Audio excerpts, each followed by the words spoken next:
Cell Health, reboot your body, omega-3 oil extracted from algae, strong heart, sharp mind, healthier you.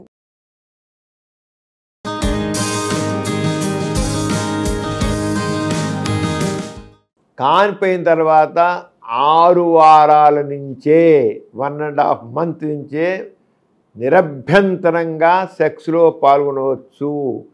ఏ యాంగిల్స్లో అయినా పాల్గొనవచ్చు, ఎంతైనా సెక్స్ని అనుభవించవచ్చు.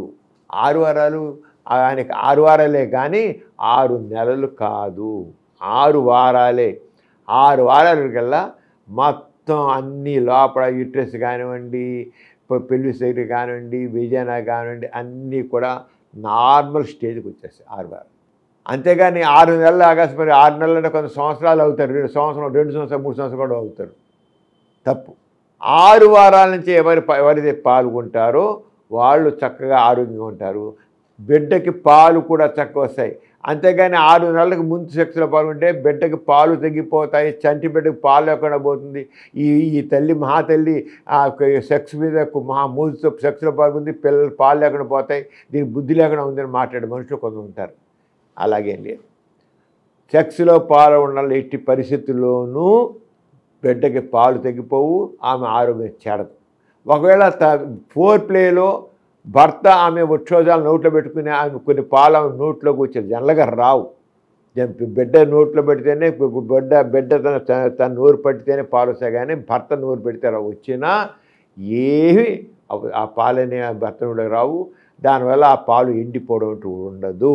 కొందరు అంటారు 6 నెలల ముందు పాల్గొని వెళితే బిడ్డకి వీనింగ్ ఫుడ్ మొదలెట్టుకుని వేస్తే ఆ భర్త నోట్లో పాలు పడితే ఆ రూములు ఎండిపోతాయి అని అనుకునే వాళ్ళు కూడా ఉన్నారు. అది ఇవన్నీ అపోహలే. ఏమవుదు, బిడ్డ పాలు తాగే పాలు భర్త నోట్లోకి వచ్చినా కూడా ఆ భర్త మింగేసినప్పుడు కూడా రొమ్ములో పాలు ఎండిపోవు. ఎవరికైనా ఎండిపోయాయంటే వేరే కారణాలు, కానీ దీనివల్ల కాదు. అర్థమైందా? అందుకని పాలు తాగడం వల్ల కానీ భర్త నోట్లో పాలు రావడం వల్ల కానీ ఏమి జరగదు. సెక్స్లో ఫుల్గా ఎంజాయ్. పైగా ఏ బాలింతరాలైతే 6 వారాల నుంచి సెక్స్లో పాల్గొంటుందో ఆమె మానసికంగా ఉల్లాసంగా ఉంటుంది. సాధారణంగా చాలామంది ఆ బాలింతరాళ్ళు దిగులుగా, డల్గా, నీరసంగా, ఎంత నీరసంగా ఉంది. నీరసం అనేది ఎప్పుడైతే సెక్స్లో పాల్గొంటారో ఫీల్ గుడ్ హార్మోన్స్ లేదా లవ్ హార్మోన్స్ బాగా ఉత్పత్తి అయ్యి ఆమె చాలా ఆరోగ్యంగా చక్కగా హుషారుగా ఉంటుంది. కొంతమంది ఆగలేక కాన్పైనటి 15 రోజులు 20 రోజులకే సెక్స్లో పాల్గొంటారండి. ఆమెకి కోరిక ఎక్కువ ఉంటుంది. వాళ్ళిద్దరు మంచి కనెక్టివిటీ వాళ్ళిద్దరి మీద ఉంటుంది, బాగా కనెక్ట్ అయి ఉంటారు వాళ్ళు.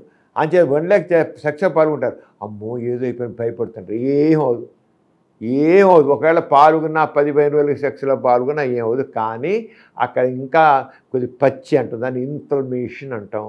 అవి ఇంకా పూర్తిగా నార్మల్గా పోదు. కనుక జనరల్గా 6 వారాలు ఆగితే మంచిదంటాం.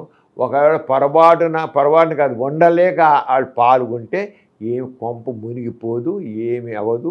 తల్లి పాలు తగ్గిపోవు, ఆమె ఆరోగ్యం చెడిపోదు, ఆమెకి ఏ రకమైన జబ్బులు రావు, ఈయనకి ఏమి రావు, ఎవ్వరికి అవ్వవు.